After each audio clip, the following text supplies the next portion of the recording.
Salut, c'est Didymit pour le 7ème épisode d'Esprit Critique. Ces derniers temps, vous en avez bouffé du débat sur les questions de genre, et ce débat, on ne va pas du tout en parler dans cet épisode. On va complètement oublier le cerveau pour cette fois, on en parlera une autre fois. Mais s'il y a débat sur ce qu'est être une femme ou un homme sur le plan intellectuel, la plupart des gens semblent penser que sur le plan physique, on est soit mâle, soit femelle, et ça au moins c'est clair. Bah, pas du tout.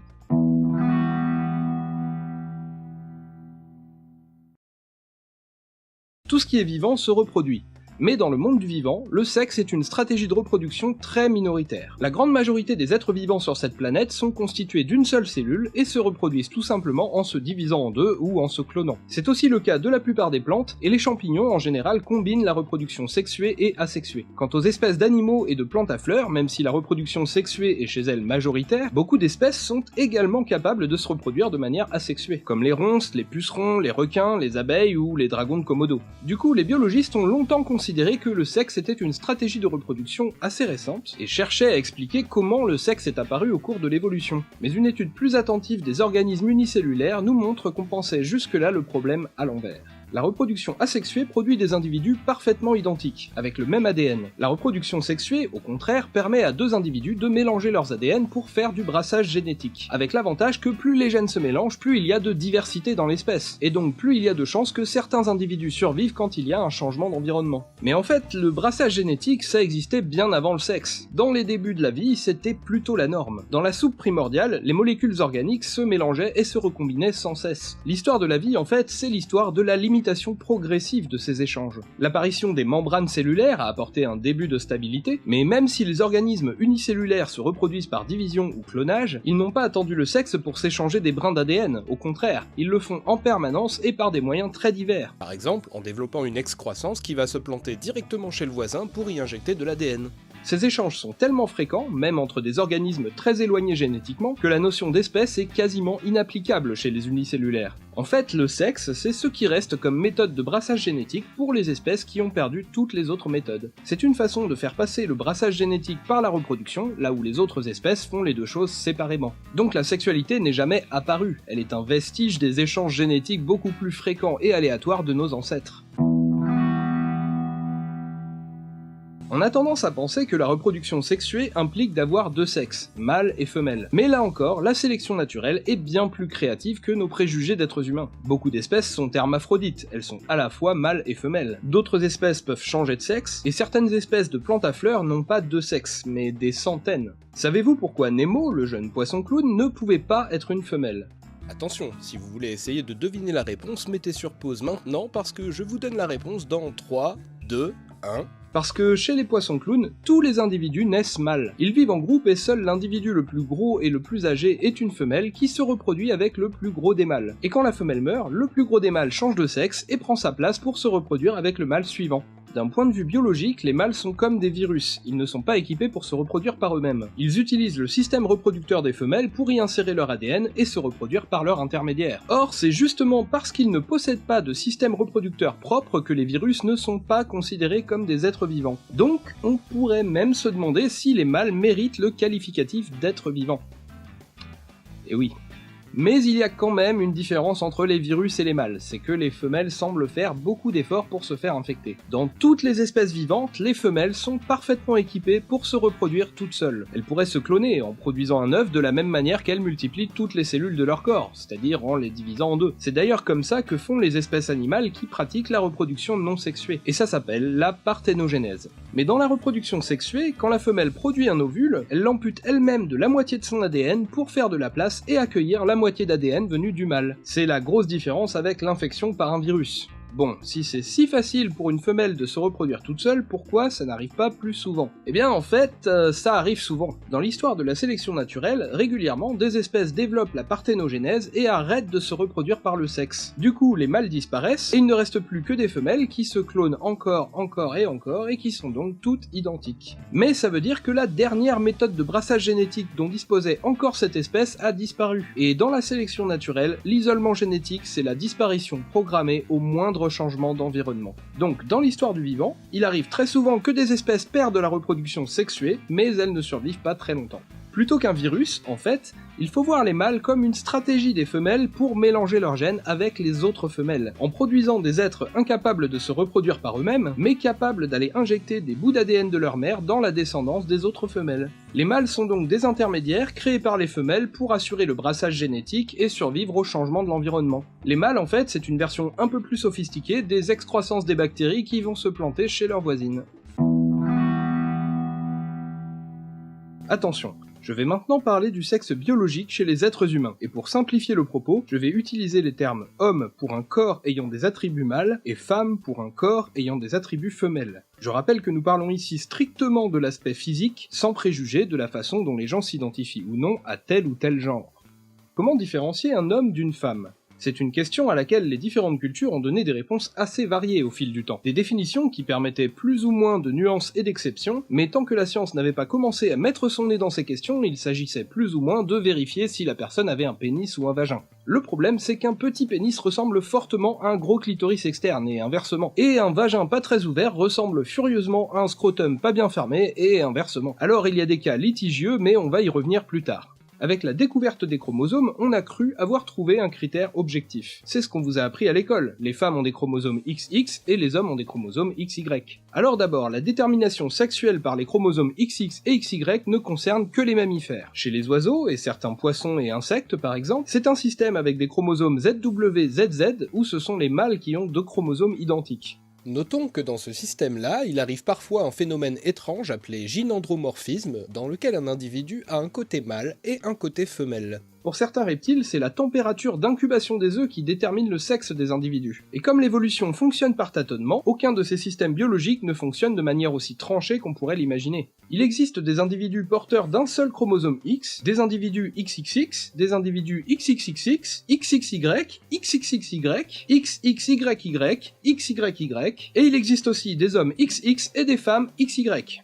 Comment est-ce possible ? Eh bien, ce ne sont pas vraiment les chromosomes XX-XY qui déterminent directement le sexe biologique, mais plutôt un gène spécifique, le gène SRY.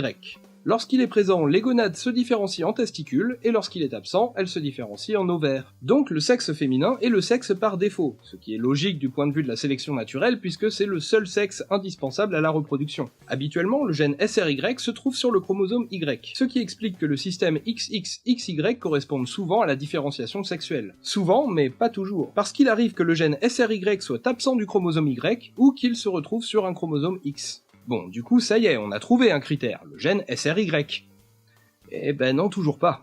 Le rôle de ce gène, c'est de provoquer la transformation des gonades en testicules en produisant la protéine SRY. Puis les testicules se mettent à produire massivement de la testostérone. Et c'est la testostérone qui va agir sur toutes les parties du corps pour leur donner des caractéristiques masculines. Cette cure de testostérone se produit d'abord vers la 12e semaine de grossesse, puis juste après la naissance, et enfin à la puberté. La liste des modifications est grande. Le clitoris se développe en externe pour donner un pénis, les grandes lèvres du vagin fusionnent pour donner le scrotum, qui accueillera les testicules, puis à l'adolescence, ce sera la mue de la voix, le développement de la pilosité, de la musculature, etc. La vraie cause de la masculinisation du corps, c'est la testostérone. Et le gène SRY n'intervient que parce qu'il provoque la transformation des gonades en testicules qui elles-mêmes seront la principale source de testostérone. Or, il arrive que le gène SRY soit défectueux, donc que même en sa présence, les testicules n'apparaissent pas. Il arrive aussi que les testicules produisent moins de testostérone qu'habituellement, ou que les ovaires en produisent plus qu'habituellement. Sans compter que d'autres glandes dans le corps produisent de la testostérone, et que d'autres gènes que SRY influent sur la production de testostérone. Donc le gène SRY n'est pas un critère fiable à 100%. La testostérone alors ? L'observation du taux de testostérone est bien un facteur déterminant dans la différenciation sexuelle. En fait, c'est cette hormone qui fait presque tout. Au-dessus d'un certain taux de testostérone pendant la grossesse, en général, on obtient un corps masculin, et en dessous, un corps féminin. En l'absence totale de testostérone, ce sont les caractères féminins qui se développent. Le sexe féminin est donc bien, encore une fois, le sexe par défaut. Les hommes sont des femmes stérilisées, à grands coups de testostérone, pour les transformer en intermédiaires pour le brassage génétique. De leur côté, les hormones féminines, comme la progestérone et l'œstrogène, ne jouent un rôle que dans le développement des organes reproductifs spécifiques aux mammifères, comme le placenta ou les seins. Mais contrairement au chromosome XX ou XY, et contrairement à la présence ou non du gène SRY, quand on parle d'un taux de testostérone, là on n'est plus sur un critère binaire. On parle d'une hormone qui est présente aussi bien chez les femmes que chez les hommes. En moyenne, les hommes ont 7 à 8 fois plus de testostérone que les femmes. Mais c'est une moyenne. Si on prend la répartition totale, ça se chevauche complètement. Donc certains hommes ont moins de testostérone que certaines femmes, ce qui se retrouve sur la totalité des caractéristiques physiques qui dépendent de la testostérone. Il y a des femmes plus grandes, plus musclées ou avec une voix plus grave que certains hommes, des hommes avec moins de poils ou un pénis plus petit que le clitoris externe de certaines femmes, etc., etc. Toutes les variantes et tous les intermédiaires existent. Et puis pour chaque zone du corps où la testostérone agit, c'est parce qu'il y a des récepteurs de la testostérone. Or, ces récepteurs peuvent être plus ou moins efficaces. Donc avec un même taux de testostérone, on peut avoir certaines caractéristiques plus masculinisées que d'autres. Il arrive même que tous les récepteurs de testostérone du corps soient totalement inefficaces, ce qui aura pour conséquence un corps avec des caractéristiques encore plus féminines que celles de la plupart des femmes, même avec un taux de testostérone très élevé, un gène SRY et des chromosomes XY.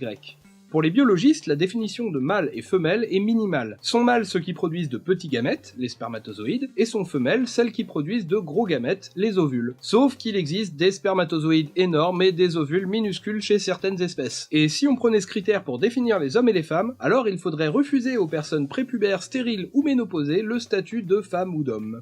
Si on peut comprendre que les biologistes ont besoin d'une définition, on peut se demander si c'est vraiment logique de choisir un critère plutôt qu'un autre pour définir ce que signifie pour nous, dans la société humaine, le fait d'être une femme ou un homme. Si quelqu'un possède toutes les caractéristiques féminines, une voix aiguë, une petite taille, une faible pilosité et musculature, des seins, un petit clitoris externe, tout en ayant des chromosomes XY, un gène SRY, un taux de testostérone très élevé ou même des testicules qui produisent des spermatozoïdes, qu'est-ce qui nous permet d'affirmer que ces caractéristiques masculines minoritaires sont plus importantes que les caractéristiques féminines majoritaires, ou même l'inverse. Quand on veut savoir s'il existe vraiment un critère objectif sur n'importe quel sujet, c'est toujours intéressant de regarder comment se sont débrouillés ceux qui ont vraiment très envie d'en trouver un. Et sur la différence homme-femme, on a l'exemple du Comité international olympique. À partir du moment où on a décidé qu'il existerait des compétitions réservées aux hommes et d'autres réservées aux femmes, ça veut dire qu'il faut pouvoir vérifier si les gens sont bien des hommes ou des femmes. Déjà dans l'Antiquité, si les Jeux olympiques se pratiquaient nus, c'est pour s'assurer qu'aucune femme ne tenterait d'y participer. Mais le CIO a passé ces 70 dernières années à essayer de trouver le critère miracle pour éliminer des hommes qui tenteraient de participer aux jeux féminins. Le contraire n'a d'ailleurs jamais été envisagé. Au départ, il s'agissait d'aller regarder directement dans la culotte des athlètes, un examen particulièrement humiliant et très peu scientifique, étant donné que personne ne peut dire à partir de quelle taille un clitoris doit être appelé pénis ou inversement. À partir de 1968, ils ont utilisé les chromosomes XX et XY, puis le gène SRY dans les années 80, et enfin le taux de testostérone. À chaque fois, le CIO a exclu des femmes considérées comme trop masculines, à chaque fois les décisions ont été contestées scientifiquement, et à chaque fois le CIO a dû reconnaître que son test n'était pas fiable et a dû en changer. Au final, le CIO a décidé de ne plus communiquer sur le contenu précis de ces tests, et a annoncé en l'an 2000 la fin des tests systématiques de féminité. Ce test ne sera plus pratiqué qu'en cas de doute visuel. Le délit de sale gueule, c'est interdit par la loi, la police et les tribunaux s'en défendent, mais dans les compétitions sportives, c'est le critère officiel. Il faut se rendre à l'évidence, il n'existe aucun critère scientifique et objectif pour distinguer à coup sûr un homme d'une femme. À part peut-être demander à la personne ce qu'elle en pense. Est-ce que pour autant on doit dire, comme pour les races, que le sexe biologique n'existe pas? La réponse est plus complexe dans le cas du sexe. La reproduction sexuée est un fait biologique, elle a une histoire évolutive, on la retrouve dans un tas d'espèces et avec parfois des différences morphologiques entre les sexes bien plus marquées que chez l'être humain. Si les races n'existent pas, comme on l'a vu dans l'épisode 4, si vous avez un doute là-dessus, je vous conseille d'aller voir. C'est parce que suivant les critères qu'on choisit, on trouve toujours des groupes différents, même en faisant des moyennes statistiques. Au contraire, avec la différenciation sexuelle, dans la majorité des cas, la plupart des critères physiques ou biologiques, ou même le genre auquel s'identifie la personne ou son orientation sexuelle donnent à peu près les mêmes groupes. Donc la classification en mâle ou femelle fonctionne statistiquement et est utile scientifiquement, contrairement à la notion de race. Mais une différence statistique réelle n'implique absolument pas qu'on doive traiter les gens différemment dans la société humaine, comme on l'a vu dans l'épisode 5, et cette fois-ci vraiment, si vous n'êtes pas convaincu par ça, allez voir l'épisode s'il vous plaît. Et puis c'est pas parce qu'une classification est statistiquement valide qu'il faut faire comme si les exceptions et les intermédiaires n'existaient pas. Et des exceptions et des intermédiaires, en fait, il y en a un paquet. Vouloir à tout prix définir l'homme et la femme comme deux catégories hermétiques et bien délimitées, ça revient à nier l'existence de tout un tas de gens qui ne rentrent pas dans ces deux catégories. Et pour nier l'existence de tout ce qui remet en cause ces préjugés, l'être humain est capable d'aller très loin dans l'horreur. Je parle d'exclusion, de discrimination, mais aussi de meurtre, de massacre et de mutilation. Un certain nombre de bébés naissent avec un sexe indéterminé. On ne sait pas dire si ce qu'on observe est un petit pénis ou un gros clitoris, des grandes lèvres mal ouvertes ou un scrotum mal fermé, des ovaires trop descendus ou des testicules pas assez descendus. Ces personnes sont appelées intersexes et représentent suivant les sources entre 1,7 et 5% des naissances.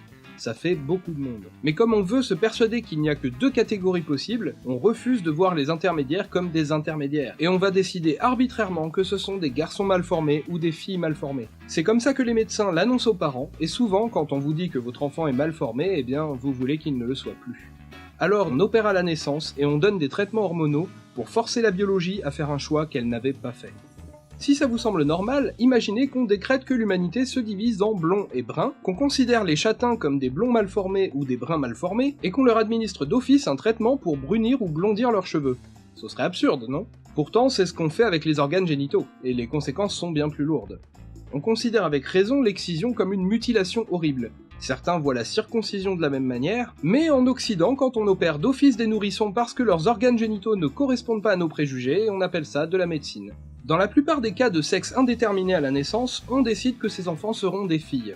Pourquoi ? D'abord, certains cas de personnes avec des chromosomes XX et des taux de testostérone très élevés peuvent être réellement pathologiques, et entraîner de graves conséquences sur la santé, voire la mort. Donc le traitement hormonal est justifié médicalement, dans ces cas-là seulement. Mais seuls les taux hormonaux sont dangereux dans ces cas-là, pas la présence d'un pénis. Donc l'aspect chirurgical n'est pas du tout médical, il est totalement idéologique. On considère arbitrairement que les chromosomes XX sont plus vrais que les organes génitaux et les taux hormonaux, et qu'on est bien en présence d'une fille mal formée qu'il faut opérer pour mettre en accord ses organes génitaux avec ses chromosomes. Pourtant, il n'y a pas si longtemps, on ne connaissait pas les chromosomes, et l'observation de ces organes génitaux l'aurait fait classer au contraire d'office comme un garçon. Rien n'empêcherait de considérer que ce sont ses chromosomes qui sont en désaccord avec son vrai sexe donné par son anatomie, ou que c'est simplement une personne intersexe à qui on pourrait laisser le choix de se faire opérer ou non à l'âge adulte. Autre justification, purement technique cette fois. Il serait plus facile de reconstruire chirurgicalement un vagin et un clitoris qu'un scrotum et un pénis. Mais c'est quand même difficile de soutenir que la facilité serait un bon argument pour choisir le sexe d'une personne à sa place. Et les associations de personnes intersexes proposent une autre explication. Les chirurgiens sont très majoritairement des hommes, et il est bien possible que le sexisme ordinaire les pousse à penser qu'il serait moins grave d'annoncer à une fille qu'elle n'était pas tout à fait une fille à la naissance, que d'annoncer à un garçon qu'il n'était pas tout à fait un garçon à la naissance. Même si la science disait que l'humanité se divise bel et bien en deux catégories hermétiques et distinctes, les femmes et les hommes, ça ne nous empêcherait pas de traiter les femmes et les hommes à égalité dans la société humaine. Parce que c'est une question qui relève de l'idéal politique, pas de la science. Mais puisque tant de gens tentent de justifier leurs idées par la biologie, il est toujours intéressant de constater que ce n'est justement pas ce que dit la biologie. Elle nous dit au contraire qu'hommes et femmes ne sont pas des catégories nettes et hermétiques. En fait, nous sommes tous plus ou moins hommes ou femmes à certains dosages. Un dosage qui peut varier suivant les critères, les parties du corps, les chromosomes, les hormones, etc. Je vous ai dit qu'on ne parlerait pas du genre dans cet épisode puisqu'il y aura un épisode dédié. Mais avant même de se poser la question de la dose relative de déterminisme biologique ou culturel dans le genre, on peut déjà dire que même si le genre était entièrement déterminé biologiquement dans le cerveau, comme certains le croient, alors les mêmes règles que pour le reste du corps s'appliqueraient. Il y aurait tous les intermédiaires et les exceptions possibles, et il y aurait des cas de contradiction entre ce qu'on a dans la tête, les chromosomes, les hormones et les organes génitaux. Si vous voulez prouver que les humains se divisent strictement en deux catégories ou que le genre n'existe pas, désolé, mais il va falloir trouver autre chose que la biologie. Pour finir de vous en convaincre, j'ai un petit jeu pour vous. Regardez vos mains.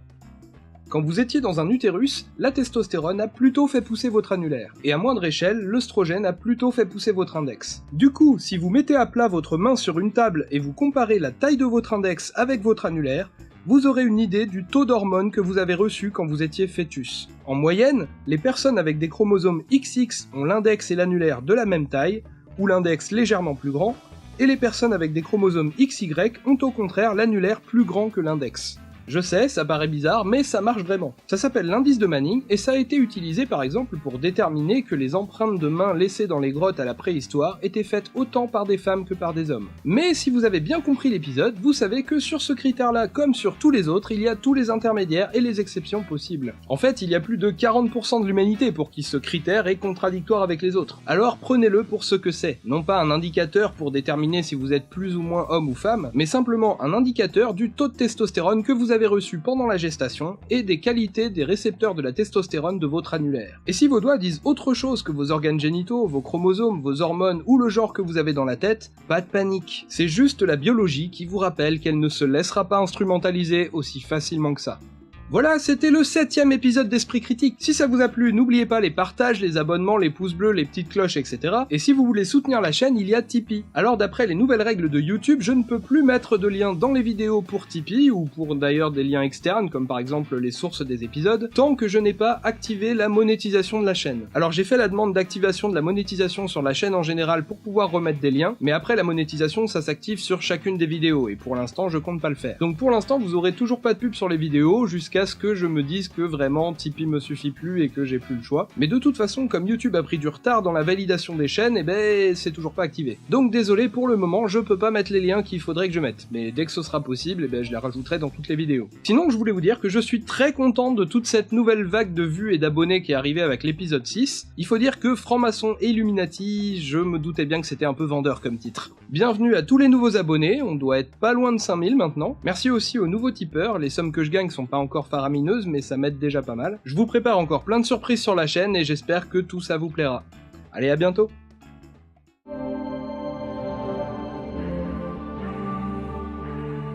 Eh bien, nous revenons sur le plateau avec notre invité, Napolitain Bon Logement, bonsoir. Bonsoir. Vous êtes donc candidat de l'extrême droite aux élections.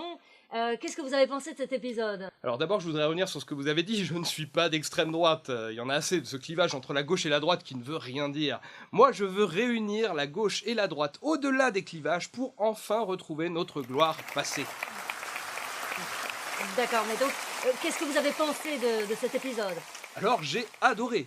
Vraiment, il y en a assez de ce clivage entre les hommes et les femmes qui ne veut rien dire. Moi, je veux réunir les hommes et les femmes au-delà des clivages derrière moi. Le père de... Enfin, la mère... Enfin, bon, le parent de la nation. D'accord, très bien. S'il vous plaît. Merci, s'il vous plaît. D'accord. Donc, justement, on peut se poser la question, féministe ou machiste? Car le public veut savoir. Il y en a assez de ce clivage entre féministes et machistes qui ne veut rien dire. Moi, je veux réunir les féministes et les machistes au-delà des clivages pour enfin assurer l'égalité entre les hommes au travail et les femmes au foyer. Alors là, excusez-moi... ça suffit, s'il vous plaît. On se calme. S'il vous plaît, merci. S'il vous plaît. Alors attendez, parce que là, je pense que vous êtes un petit peu en train de nous embrouiller, là, quand même. Mais il y en a assez de ce clivage entre l'honnêteté et l'embrouille qui ne veut rien dire. Moi, je veux réunir...